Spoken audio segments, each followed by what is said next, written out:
Hillary fucking Hahn, what's going on? Thanks for being here, player. Oh my gosh, I'm thrilled. Thanks for having me. I knew this was going to wake me up. Let's get crazy about it. Please clap. Come on, everybody. Bring it in. Of all the people I know that I would describe as a theater kid, I think you're also the one that's most authentically themselves. Well, thank you so much. What is that about being theater kids that makes folks so good at playing characters but has such a reservation towards having their personal thumbprint on what they're doing? That is such a good question. What a great start out of the gate. I think so. As a theater kid and as a theater teacher, you have to know yourself so big to take yourself and put her over here and love her to be able to play a character. Do you know what I mean? Because that was my issue when I was in ballet and, you know, in my big theater days, because I would bring too much of myself to my characters that I played. You know what I mean? And when you say know yourself so big, like there's verboseness and like a part of the personality that is as big as any of these characters. So like being able to take that off and put it over here and acknowledge that. Do you think the separation in playing characters and trying to let go of your isms was a big part of finding yourself as a young person? Absolutely. I think that's what led me to songwriting, because I don't know what it is, not that mine is bigger than anybody else, but I had a big personality, a big energy. And in a ballet setting, which is where I started out, I was frequently told, it's too much, Hillary, bring it down, bring it down, bring it down. It was frustrating because I took it personally when all that my directors were trying to do was like, you know, we need you to bring it down so you can play one of Giselle's friends, or, you know what I mean? So I was doing all this ballet, felt like I couldn't explore myself at all, and I was like, fuck it, and threw it all into songwriting, and the rest is kind of history. And what age was that? I was dancing my whole life. I got into the ballet company when I was like 16, 17 to ages 21, 22. Went to New York a lot. Did a lot of like Broadway theater auditions, did some local theater. And then around age 21, 22, kind of made the big pivot kind of out of it. But then I've still like, I go back to it. Now I can go back to it like it's a friend and not like it's my master. Yeah. Do you know what I mean? Now I can be friendly with it and know that, oh, I've got myself developed over here. Like I know I've got my songwriting space to be me and express me. I can put this outfit on for a minute and play this character. Well, I think you nailed it with like that medium of dance is such an athletic pursuit. And a lot of people don't think about athletics as something you will lose. Like there's a lot of dads on the sidelines of the football games that like, I've never lost my passion for the game. Mm-hmm. Well, it's like, well, you couldn't walk a mile and a half for fuck's sake. You know, It's like, so when you set kids up to define their personality by the sports they play or something like ballet, it's like, we have to be comfortable with losing that. And as much as I like to think that music is impervious to that, it's like, I think about this all the time right now. Like, one day my hands will not do what I tell them to.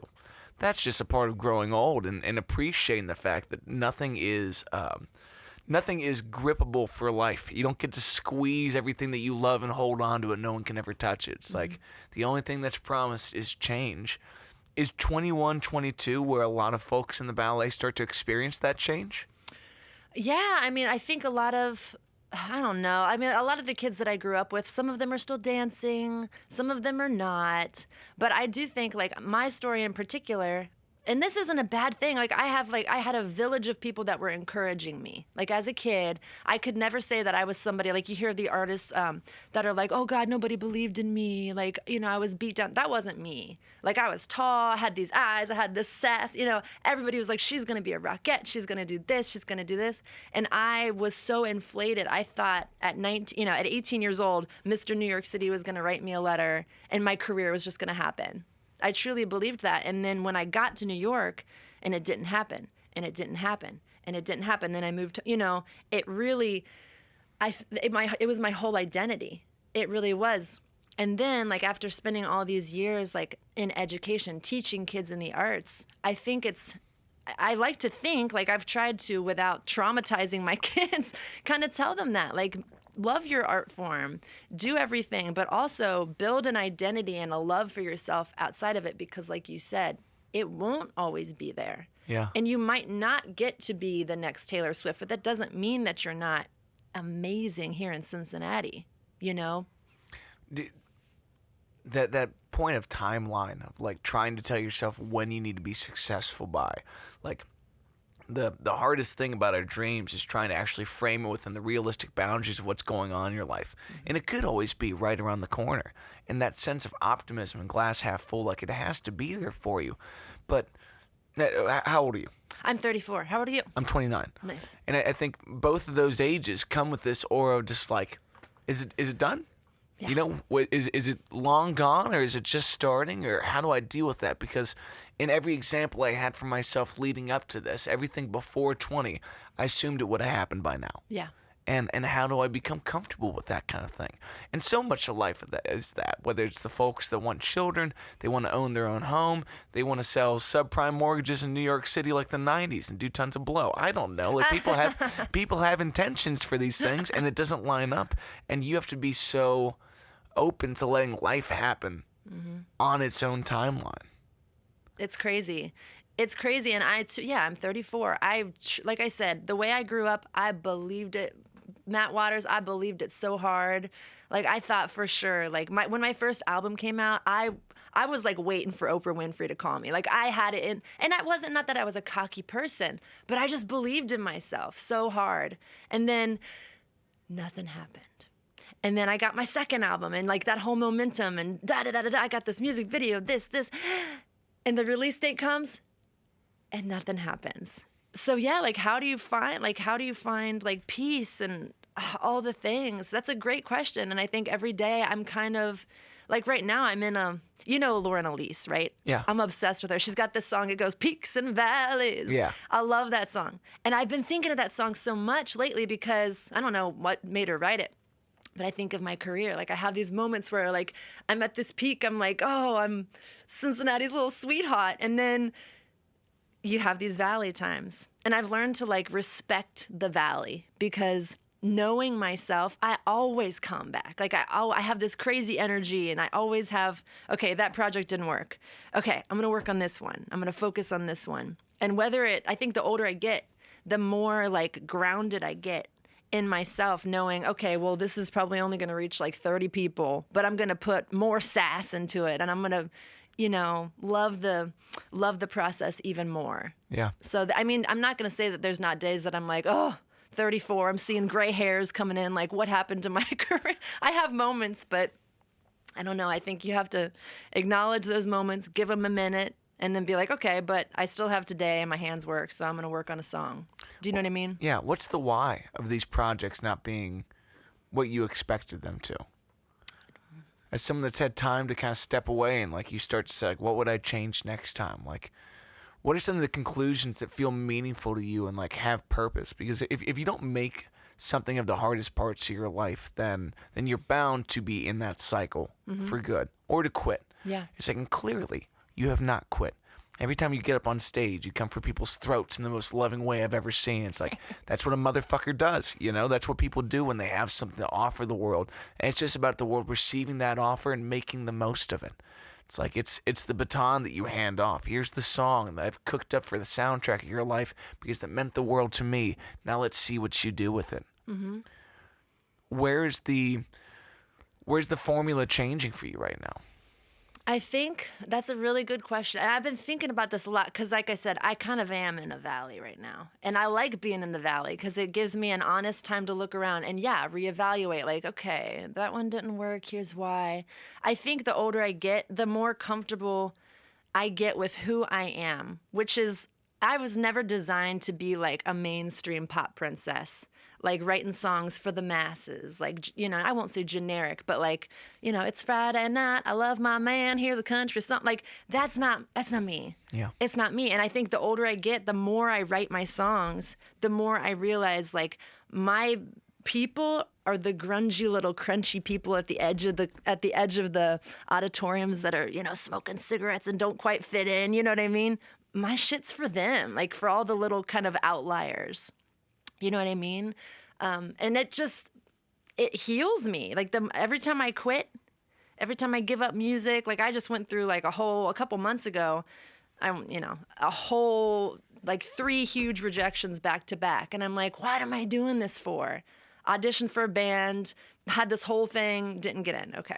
Auditioned for this big venue, got offered all these dates, did my first audition, or like my first night audition. They said, no, thank you. I'm like, what am I doing here?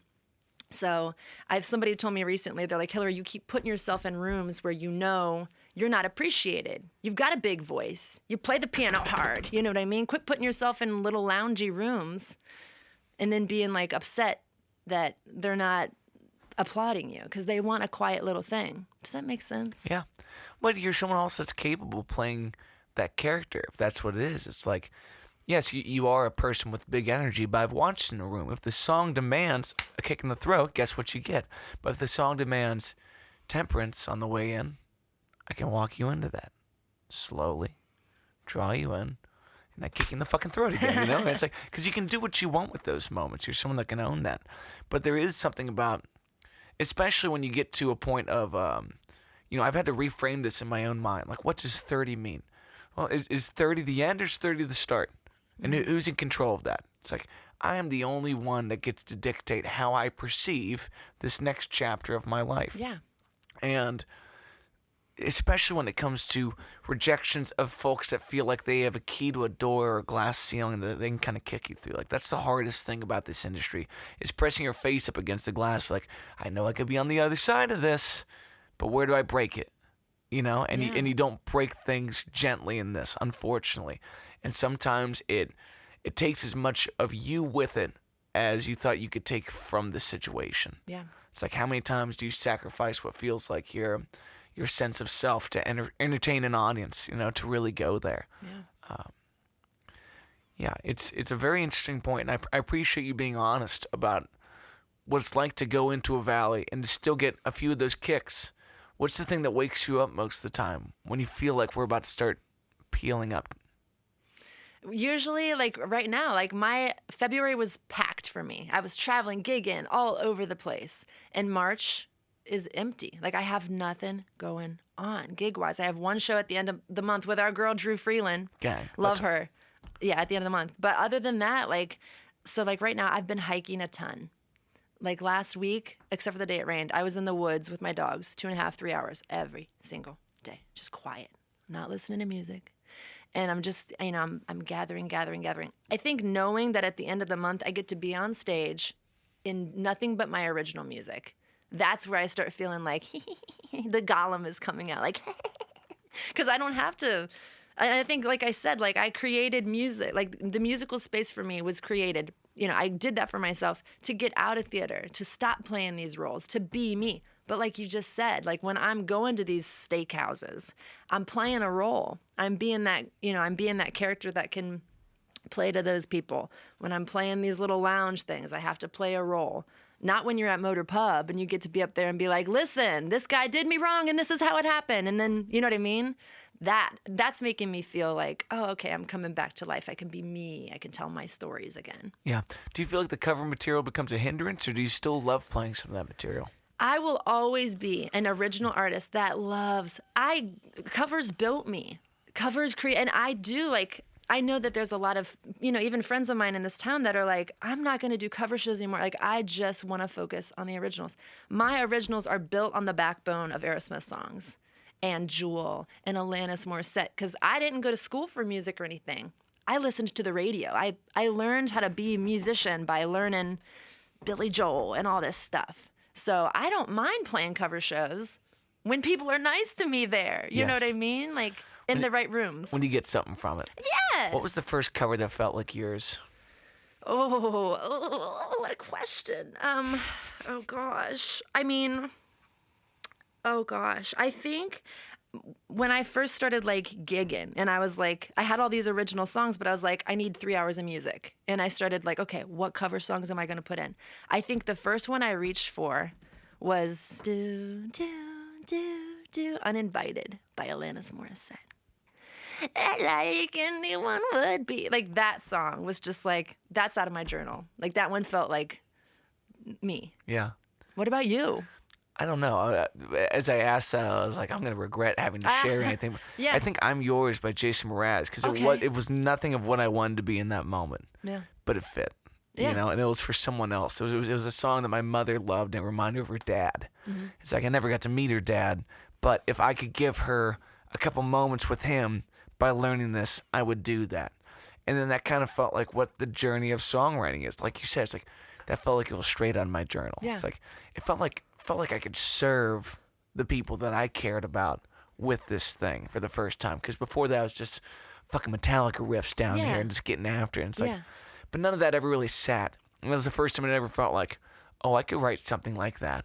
And then you try for years and it's garbage and it's garbage. And it's like, so what's the first time that a song of yours rivaled Uninvited? Ooh. Well, Uninvited sparked, I mean, a whole era of my original music that was like piano ballads, like just angst. You know what I mean? I had an experience in, I think the first time like I wrote a song and like I felt like, okay, I've got some power. Like I got something here. This is a crazy story, but it's true and it's authentic. So there was a time in my life where I was just writing songs. I was doing a lot of open mics. I wasn't gigging yet. I didn't have enough music. So I'd save up all my money and take a bus to New York City and like, carry my little guitar in and do these open mics. Okay, so in New York City, there's this tunnel. If you want to go from Brooklyn to Manhattan, you got to walk through this underground tunnel to connect to the F train. I was walking through that one day, and there's this little girl, it's like teenage girl, on a keyboard, just playing "I'm Yours," just like popular songs. And I stood there and just watching her, and she's like, "Do you want to play a song?" And I was like, oh, usually I'd be so shy, but I was like, "Yeah, for sure." So I got up there and I played "Hallelujah, Hallelujah, Hallelujah," and people stopped and were listening. This was like before my first gig ever. Like that was like my first gig playing by myself, and people in New York, people were stopping. And I was like, oh, am I Britney Spears? And she was like, girl, play another song. And I was like, eh. And the only other songs that I knew without music were originals. And one of my first originals, Platinum Skeleton. It's unreleased. It's the most dramatic thing I've ever done. Why is it not released? I never recorded it. Okay. I never recorded. Sorry to interrupt. Oh, you're fine. You're fine. Yes. Platinum Skeleton. It's so dramatic. And I start playing it. And only in New York City can this happen. But I'm vibing. I'm playing. I'm angsting, throwing my shit at the walls. And this guy came in full African like king gear, and he's got a saxophone, and in the most classy and seasoned of ways starts to play a saxophone with me, and I'm like, is heaven opening up? And people were throwing money, and I was just like, oh my gosh, like. And at the end of the song, the man, he gives me his business card, I still have it to this day, and he goes, I hear you. He's like, never stop doing what you're doing. And after that, that's what sprung me into like coming home and like reaching out to all these places to get gigs, because I was like, man, there's something in me. Like I made that sound and it's connecting with people. You know what I mean? Yeah. So that was that 45-minute story. No, New York City gets Oh, those characters. Like one time I gave a guy $100 for telling me my fortune for like 20 minutes, and Did I was you? like, God, this was such a ripoff. But at the same time, like that's absolutely the most New York thing that's ever happened to me. Yeah. He asked for 300. I said, you're fucking crazy. I gave Yeah. him $100, and I was like, why did I give that guy any money? That was such a bag of shit. What But did he tell you? I did just the many blessings of life. Just like one of those people that can speak, beautifully into you. That's like you keep pursuing. It's gonna be a great year for you. I can Yeah. promise you, it's gonna be a great year. It's like, honestly, is that worth something? Yes. Is it worth $100? Probably not. Probably not. Is it very New York in that same way that like someone can walk up with a business card and change your life? Yeah. Or it can just be this moment of understanding for a stranger to say, not only that I hear you, but clearly you heard him. Yeah. Clearly he made that same space. And there's something about the muse and something about doing shows with other artists where it's like, it's nice to be with people that get it Yeah. before and after. And like, that's one of the many reasons that this show exists for me and exists for us online, because there's a lot of folks out there that don't feel heard in that way. You scream into the void. It could be the subway. It could be your bedroom. It could be another open mic. It could be another fucking steakhouse. And it's Not another steakhouse. I'll keep doing them. They pay my mortgage. I love them. I love them. I'm so grateful. I am Yeah. so grateful, but it can be so odd Yeah. to give your heart and soul to a moment, and it's gone. It's so gone. It's forgotten about forever. And if you don't have people to share in the greatest and the worst parts of it, it can be so weird. Mm-hmm. It can be so fucking weird. And it's like, have you been a solo artist the whole time? I've had little spurts where I've played with I've had people that backed me. I've had little spurts of time. I would love to be in a band. Like, I would love the camaraderie just because of what you just said. But yeah, I mean, at the end of the day, I'm a solo. I mean, yeah. Yeah. Have you? But you have a band. Well, yeah, I have a band now, and like those guys are very supportive. But there's also like this unspoken rule. Just like I've had bands break up. Yeah. And I'm never gonna go through that again. Yeah. Because through the peaks and valleys of it all, through the really good days and the really bad days, it's like I'm gonna keep walking that way. I don't know if it's straight. I don't know if this is gonna bring me right back to where I started. But I'm gonna keep walking that way, and I'm not gonna drag anybody's ass with me. If you guys want to be here, be here. If you don't like it, don't do it. I can move on without that. And that is something that means the world to me, but is also very painful at times. Yeah. Because no one else understands. Like, I'm trying to do a whole project leading up to my 30th birthday to really outline, like, what are all the things that made me what this is? I've been doing this for 17 years of my life. Yeah. And it's the only thing I've ever wanted. And who else knows this besides my mom and my dad and a little bit of my wife? But it's like you don't tell everybody everything. You're the only person that knows until you lay it out in front of you. You can't tell what those real turning points are. Yeah. And then you start to weigh them out. And I talked to an AI about it, and it kind of helped me sort through those things. I mean, it's helpful. I Yeah. love those things. What is it about New York that keeps drawing you back? Well, it's me. Like I live in North Side now, and it's like baby Brooklyn to me. You know, like I have two big dogs. I take my dogs for a walk, and you see chicks out there with rainbow hair and tattoos and pit bulls. Like, it's my people. Yeah. And I've tried. Like, I lived in Boulder before. Not my people. Nothing against them. Love them. Love the vibe. It's not me. Altitude sickos. It's just a different. It's a different. I don't know, but I get into New York City, and there's an edge. Everybody's like, get out of the. You know what I mean? Like, and that's me. Yeah. I don't know why. I'm from Kentucky, but I get up there, and I always say, like, and now that I've lived there before, my favorite thing to do in New York City is to leave it. I get my, shot of adrenaline, my creative, I go see the shows and do things, and then I'm like, Cincinnati, mama's coming. Yeah. I don't think I would ever leave Cincinnati for the, like, I really like coming home here. Oh, yeah. But it's great to go out and experience the places. Like, personally, I don't do well with the adrenaline of New York. It stresses me out. Sure. I'm happy to be up there, but I need the passenger on somebody else's ride. Like, one of my drummers who just moved on to the next chapter, what he's doing, he joined the Air Force. So he's now out in Spokane, Washington. But his family is a bunch of New Yorkers. So when he got there, he went from being Nick to New York Nick. Oh, whole different different. attitude. I'm just right behind him. It's like, that makes me feel so much more comfortable, because navigating in that kind of world, like, you need to be able to jump to this level of just like heightened anxiety and adrenaline and like persistent pursuit of the thing that you think you want without knowing what you necessarily want. It's a fucking mess out. It's a mess, but something about it. I don't know if it's my childhood, or I don't know what it is, but I get up there and I feel like, even I was like, maybe I'll move to Chicago for a little while, because that's a big city. It's not the same. No. I don't know, like something about, like, even like as soon as I get into New York City, the first crosswalk I see, I'm like, I hold my bag. Like, I just love it. Yeah. What's the first dining option when you get to a New York? Oh gosh, probably just, I'm always broke when I spend all my money to get there. Probably like those corner pizza places. Just like the Dollar Giant slice or something like that? Yeah, something like that. Or there's a place, I'll have to text my buddy later, Jensen. We've, a girlfriend of mine, we go there a lot together. And we always stay at the same Chelsea hostel. And we go to, it's called like the California, I don't know, diner or something, but it's open 24 hours a day, and they have a massive menu. You can get like a ribeye steak and a slice of cheesecake at 3 a.m. I love that for like Killer. $10. You stay at the Chelsea hostel when you go up there. Yeah. What's the life of a New York City hostel like, and how long do you stay in one of these places? Well, we stay at the hostel, when I lived there, I lived in a hostel for a month and a half, and I was 20 years old, but it just depends. Like, I've never had any issues. Like, I've stayed in all kinds of hostels because it's an affordable way to travel. And it's a hostel, like, it's a bunkhouse pretty much? yeah, like the ones that I've stayed in, like at most there's like 2 or 3 bunk beds. Usually it's just women. I've never stayed in like co-ed. that kind of creeps me out. Nothing against boys, but Oh, we're kind of the worst thing to imagine in a Well, hostel. Yeah. sleeping, you know what I mean? Like getting Yes. into a bed with there's a dude in there. But I've only ever stayed in ones that were all women. I've never had any issues. Like they're there to travel. I think one time a girl came in at like 3 a.m. and threw the lights on, and we all woke up and were pissed. But other than that, it's not like there's never been any safety concerns. It's been a great way to travel as a solo female, for sure.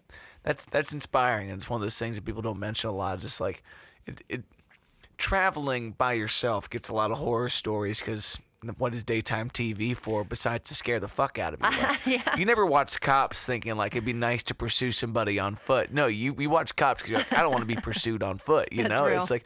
But if you're looking for these options, to know that those kind of things are available to you, like how do you plan out a trip where you're going to be doing the hostel thing? You just want to get out for a little bit.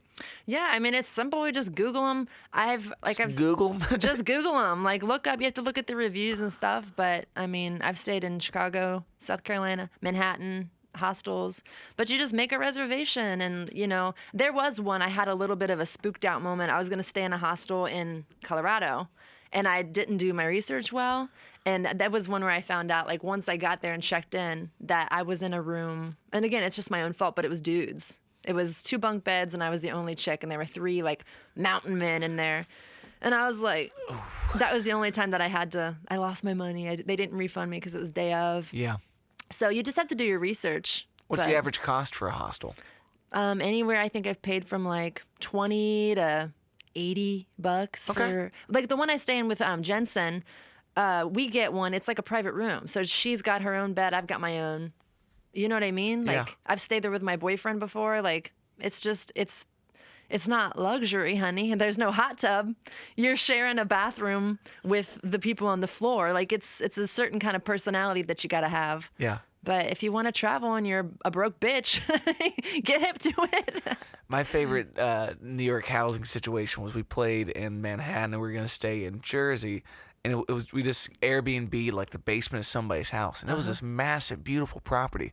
But we had to go through like a cellar door to get into this, and like we're coming in late at night. It's like a deadbolt. You open it up, you're in this person's basement. You crash, you come out, and suddenly it's beautiful. But like there's something magical about walking into a place and it's dark and it's a bleak vibe, and you walk out, you're like, what was I ever afraid of? Yeah. You know, and being able to diffuse that in your own mind, like that is the greatest lesson in New York. Is like, can you have a quick confrontation and then move back into being like happy and blissful? It's like, how quickly can you shed that weight, you know? Yeah, it's crazy. And that's what I love about New Yorkers is that they've got that blunt, get out of my way. Like you don't have to wonder how they're feeling. You know what I mean? And I think maybe I'm having like a epiphany. Maybe that's why I love it. Cause like I grew up not bad, but like definitely with some like maybe some passive aggressive Southern lady, like just get through it kind of thing. Not up there. They'll tell you they're pissed off at you and then be like, now do you want to have a cup of coffee? Like, you can have that assertiveness and then have that loving energy afterwards. Yeah. Why not? It's a beautiful combination of things. It's nice. It's a nice balance. So every time you come back to Cincinnati, like what is that feeling of arrival? Just comforts that you know, or I mean, I'm from it. Yeah. I mean, I think I was thinking about this the other day. Like, even if I wasn't from here, I love Cincinnati. The parks, like the scene, everybody. Like, I am from here, but I just love it here. I love the people. I don't know. I come home. I live in Northside now, so like driving home from the airport, you go up Kyle's Lane and you see the city coming down, and just like my baby. I just love coming here. yeah. What about you? How do you feel when you come home? I would never leave. I Yeah. mean, it's just, especially now where it's like, I remember being a kid and being afraid of downtown. Like, Yeah. this is the home that I grew up in, and it was the only place I lived until I did 1 year on campus, and then I moved in with my wife across the river. But, as someone that grew up, and these were the first places I learned to be an adult by myself, and all the mistakes that come along with that, whether it's parking tickets or getting like verbal altercations with people. It's like you learn to navigate as an individual, not as a person connected to something, and kind of earn people's trust that way. Like to stand alone as a stranger and then to earn somebody's trust in a conversation, whether it's working in the bar scene or bouncing around to the different clubs we play in or the scene exists in. Like there's a hopefulness in our small but large enough town. And also I love that Mark Twain quote of just like, we're 10 years behind the times. It's like, cool. I think that's a easy enough way to navigate. I can see what's coming. Yeah. And outside of that, like, it is kind of simple and it is kind of Southern in that way.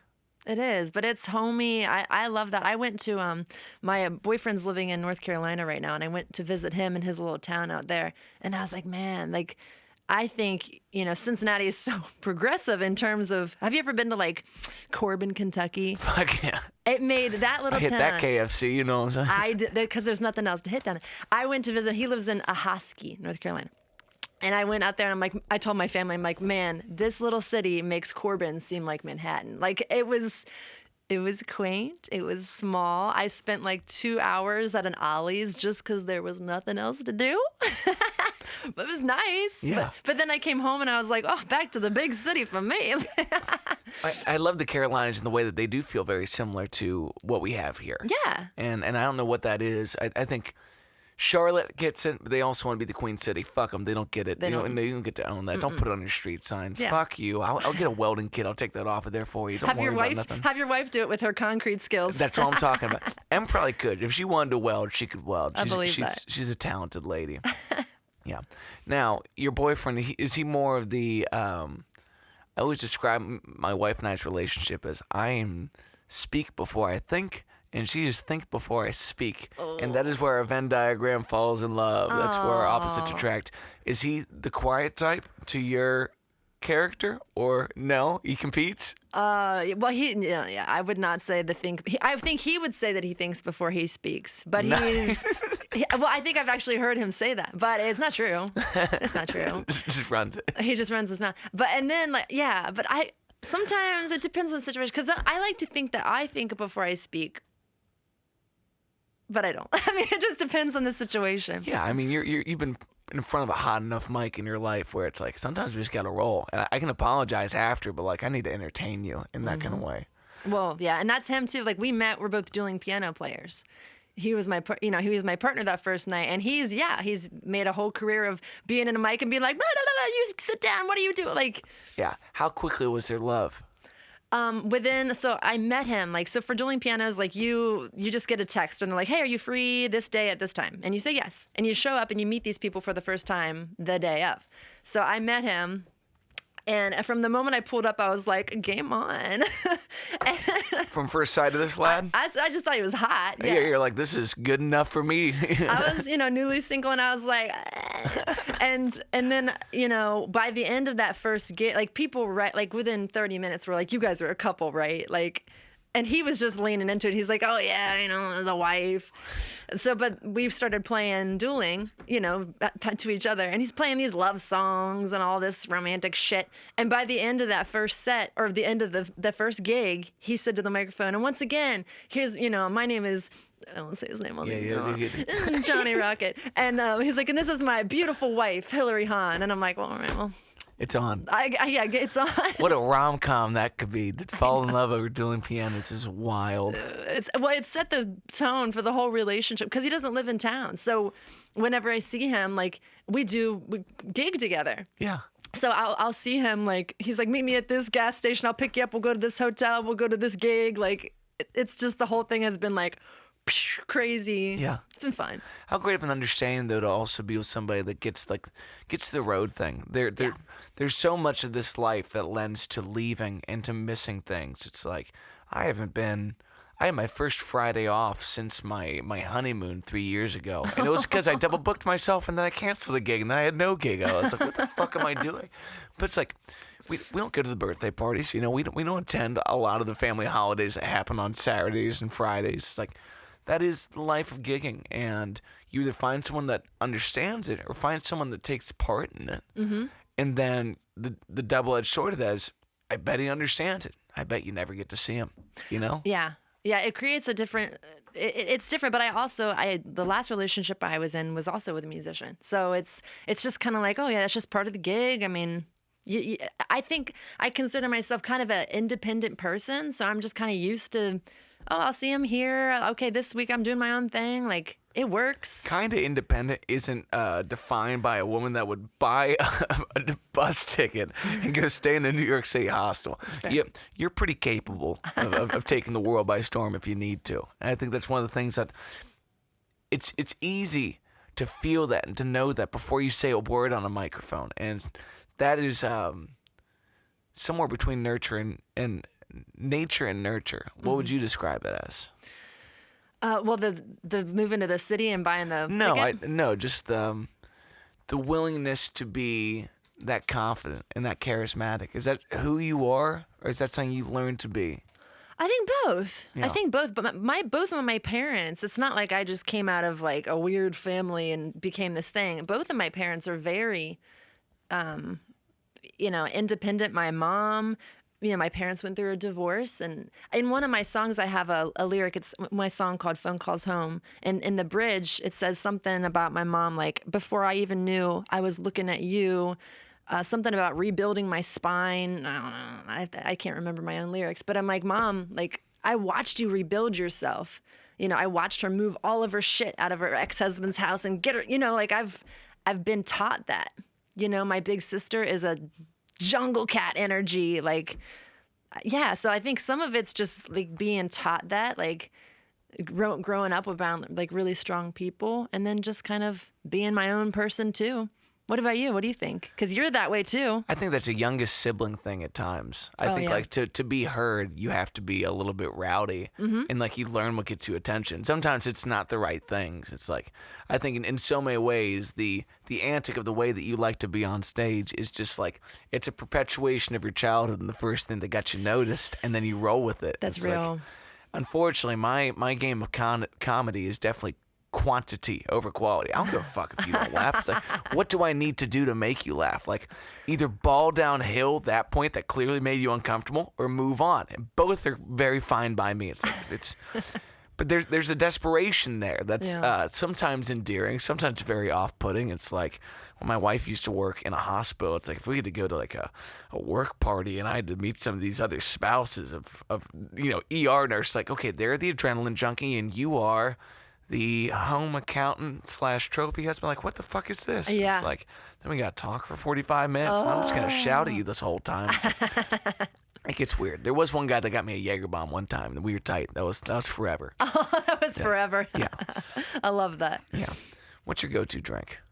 Oh, Jack and Coke. No shit? Okay. 100%. Finally a Jack Daniels person in the home. I'm from Kentucky. I mean, that's my. Why is J-Mo the handshake of every bartender I love, though? Why do they think that I can hang with that? I don't know. like J-Mo. You don't? No, it doesn't do me right. I don't know. I don't have a preference because, like I said, my whole life I've been a little bit on the low budget side because I'm an artist, but I always just get like whatever's cheapest. It bites, it gets me what I need. Yeah. I took about a year and a half, maybe 2 years away from drinking. Yeah. And the first thing I did, the first day that I was going to treat myself, I went to Costco and I got the biggest thing of Jack that I could. And I haven't made it past like the stem dimple yet. And I'm like, this thing's fucking dangerous, dog. Yeah, that's my go-to drink. What's yours? I'm trying to get back to Jack Neat. It's just like that's the way to do it. Trying to get back to it. You won't just like I don't. If I put that LeBron juice in there, if I put Sprite in it, it's a pretty good time. It reminds me of one of my aunts. She was a Jack and Sprite lady. It's like that's a great way to party, but at the same time, that's a lot of sugar in my life. It's a lot. Yeah, exactly. I don't know that I'm gonna do the beer thing. After 2 years away from drinking, the beverage that meant the most, and I could have placed my bets and I would have been wrong the entire time. Nothing can top red wine. Oh, red wine. A glass of red wine. It made me feel like the fucking president of any country that I wanted. Didn't even need a title. Just like I could take the world by storm and I could win them over. Just give me a bottle of this, tape it to my hand, and let me talk on the mic. It's just like, fuck yeah. Tape it to my hand. I'm not a big wine girl, but if I'm gonna have a glass of wine, I like a cab. Yes. I like a real nice Cabernet. Cabernet. Lauren's one of my favorite people in the world. She's a sommelier. Yes, she is.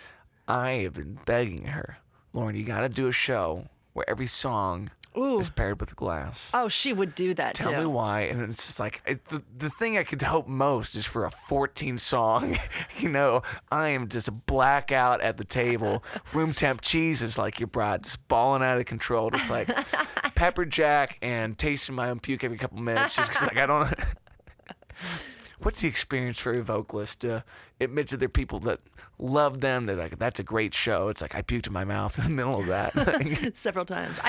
I feel like she should do that. I feel like she will do that. That's so her. I think she should. I think. Let's call her in. FaceTime. Lauren, we're talking about you right now. We're making demands of your artistic endeavors, and the number one is that I get to drink wine that you pick for me. A flight. You know? Yes, exactly. A flight. A 14-glass flight. I'm not talking about a tasting. I'm not gonna spit in no cup. You know, it's like just roll this thing out. Yeah, I would love that. What's your ideal, like, if you're going to attend a show, a musical show, what's your ideal environment? You like a loud rock show? You like a listening room? Where you at? I like a listening room. Okay. I like, where did we just put the radio artifact? Yeah. The little basement. It's north side. It's all the crunchy, you know.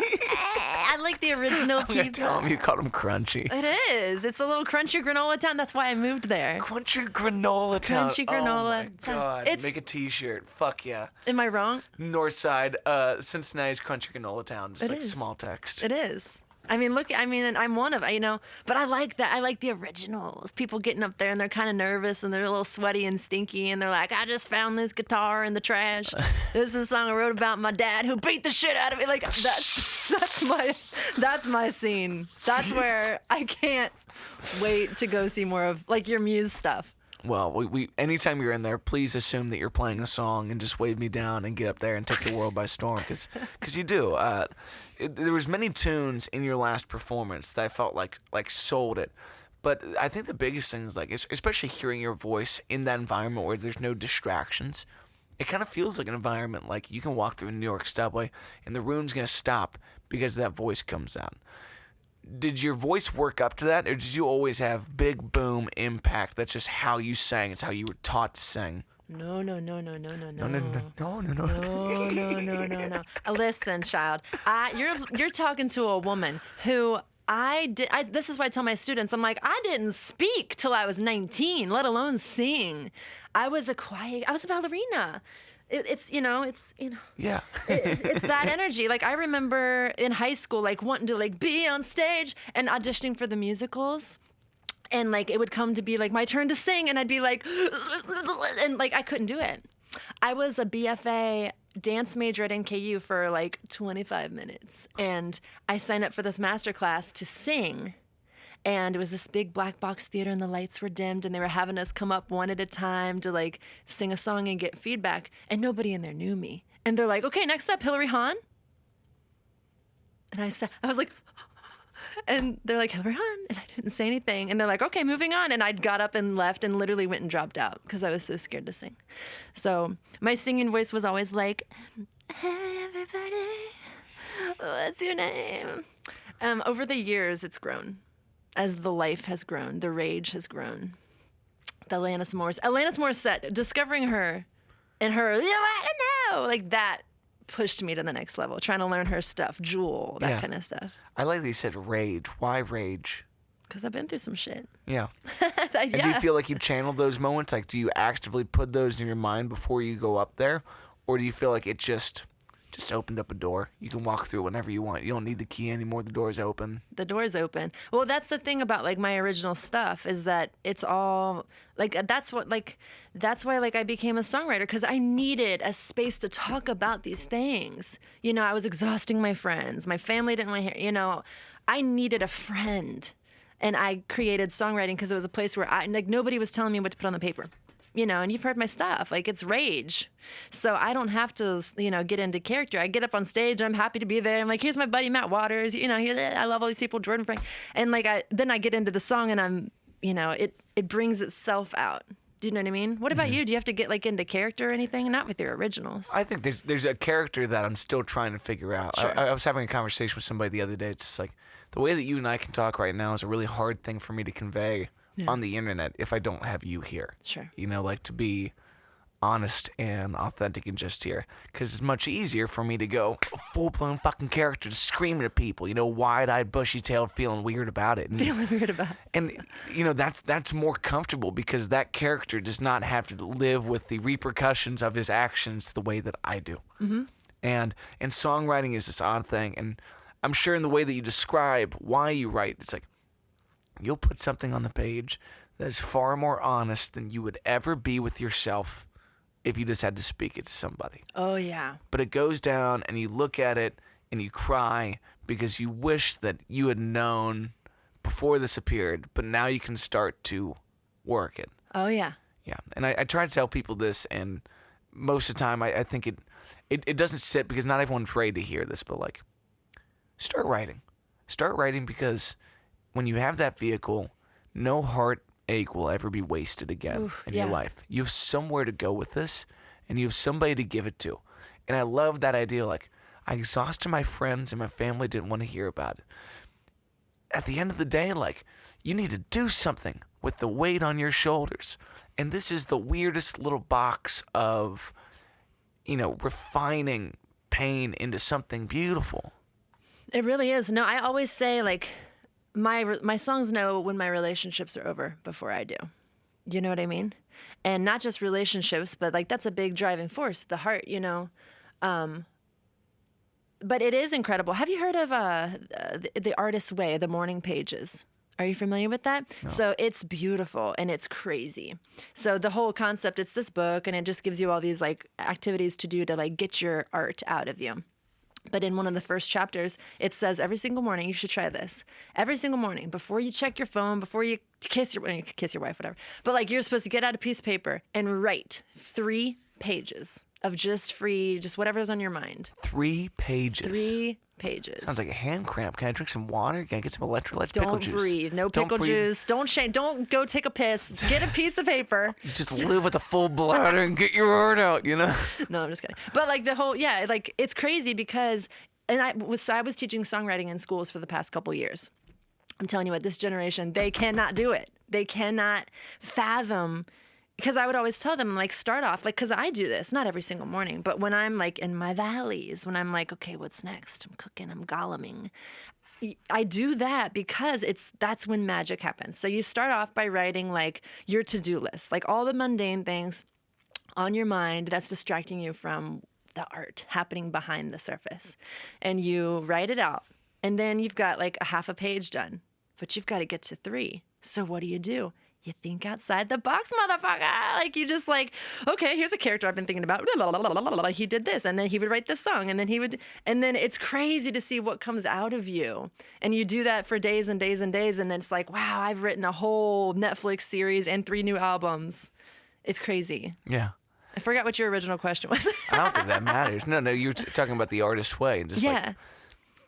Like, I am so haunted at this point in my life by the metrics of success that we live with. It's like, I'd be lying to you if I didn't say, like, the first thing I do when that alarm goes off is refuse to get out of bed for maybe 5 minutes and check them all.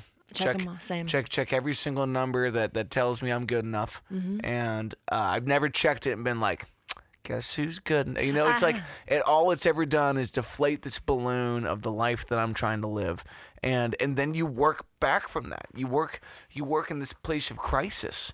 And just like, it's not the followers and it's not the streams and it's not the people. It's like, for every 50 good messages you've ever got, one person shitting on you will fuck your day up like you wouldn't believe. Yes. But if you sat down and did the thing that you promised yourself you'd do, you were creative and you put some time into it, well, now we're starting to kick the can down the street, and it turns out it's not a can, it's an idea, and it's a ball, and I can put that in the fucking hoop, and now we got a bucket, baby. Yeah. And like,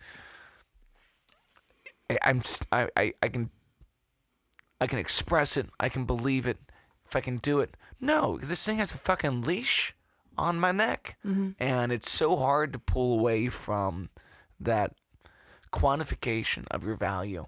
It's like, I think I just got to put the phone in the other room. I got to put it in a box. I got to let the cat protect the box. And I got to fight the cat, The cat. It really is. Like, I wonder, like, if we didn't have, like, the social media stuff, like, that kills me.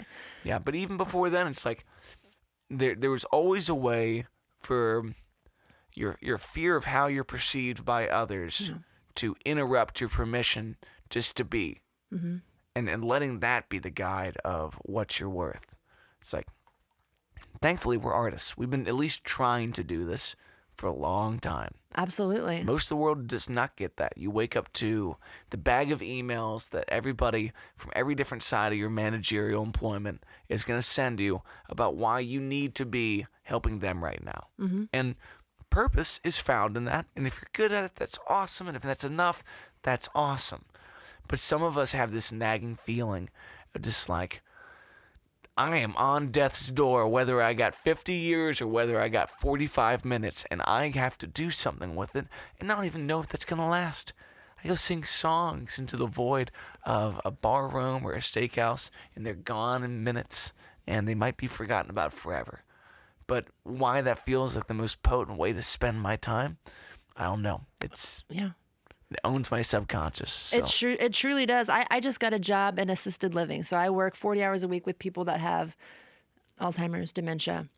And even that alone, like that aside, they are in their 90s and they've been husbands, they've been wives, they've been in the Air Force, they've done all these crazy things, and now they're at kind of the end of their life. And I've worked in that field before, and the same thing is happening to me now that happened to me when I was 19 and I worked there. Like you just said, like you wake up every morning feeling like you're at death's door, I gotta do something. That energy, being there and spending 40 hours a week helping people stand up really slowly, like it makes you own your bones. Like that's why I've been hiking like crazy. I'm like, God, my body works. I'm going to go climb every mountain in Cincinnati, and I'm going to get those songs out there. I've been writing all these like little creepy books, and like I'm going to get my stories out and make my illustrations because I'm here. I'm young enough. They're at the end of their life. Their little hands don't work quite as much anymore. And it really has been inspiring, like for all that. Like, okay, well, I'm not, in these big places that I thought I was going to be. Like you said, what does 30 mean? Like I thought I was going to be doing this by then. Now I'm 34. Okay, I'm not in those places, but I am here now. So I'm going to do my little things and shine my little light. And if it gets picked up by the world, it's out of my control. I don't know. Yeah. You know what I mean? It's been very like good for me just to kind of take that pressure off for the moment and just be like, all right, well, fuck it. I'm just going to do my little things right here in this little city, in my little pocket of the world. And it's been it's been a very joyful place to be creating from. Yeah. I think controlling that baseline too, like choosing to expose yourself to folks that are going to be right around the corner from the end. Yeah. And what's it mean for them to be living? Where do they find purpose, Mm-hmm. Exposing yourself to that. You could go home and doom scroll after that, and some people might just call it there. Or you can let it be an actionable in your life. And then choosing to put yourself in environments where you feel compelled to live more is important. And if the phone doesn't do that, get it out of there. Yeah. If your job doesn't do it, get it out of there. Like you're doing something beautiful. Yes, it's for employment, but like to find like that double dip of purpose in that. It makes a huge difference. And prior to that, I was working at an animal shelter, and I loved it because of that. It gave me like I think there's something in me, maybe, I don't know if everybody feels this, but I need that. Like I have a sense of like, I want to help. I want to serve. I want to take care of the little animals, take care of the little old people. Like I need that in my 40 hours a week job. I did not feel that in teaching when I was a teacher. I didn't feel that working in retail. I lose my spark real fast when I'm just sitting at a desk all day waiting for somebody to put an invoice on there. You know what I mean? But when I feel like my 40-hour-a-week job was something that really is like invigorating and energizing, God, it makes such a huge difference in my creative life. It sparks it, like it feeds into that. Do you know what I mean? Absolutely. Yeah. So what comes next? Well, right now I'm working on, so I have two different buddies of mine. Both are named Adam. And I'm recording my third EP right now, just solo. Like we talked about, I don't have a band. So why, like I've taken all these years to pay these different artists to come in and play on my albums and stuff. I don't perform with them. So I'm working on my solo album. It's called Fiction. I'm recording that right now. It's a 5-song EP. But I'm also with my other friend, Adam. I'm writing this like musical that's kind of like Mary Magdalene's extended perspective. Like we heard the one song. That's been very exciting to kind of stumble on. So I'm recording that. I'm writing that show. And I'm recording my solo EP. And I'm always writing like 5 or 6 kids' books at any given time. So that's beautiful. That's what I'm doing. Well, thank you for making the time to come kick it for a little bit. Where can folks follow you at? Instagram, Facebook. Instagram is Hillary Hahn Music. Facebook is, / Hillary Hahn. YouTube, HillaryHahn.com. Cool. my friend, you fire me the fuck up every time I Oh. see you, and I really appreciate you making the time. Of course. Thank you for having me. Let's do it again soon. Peace, players. Don't Bye. take no shit from nobody. Fight them like you're in New York. Goddamn, goddamn.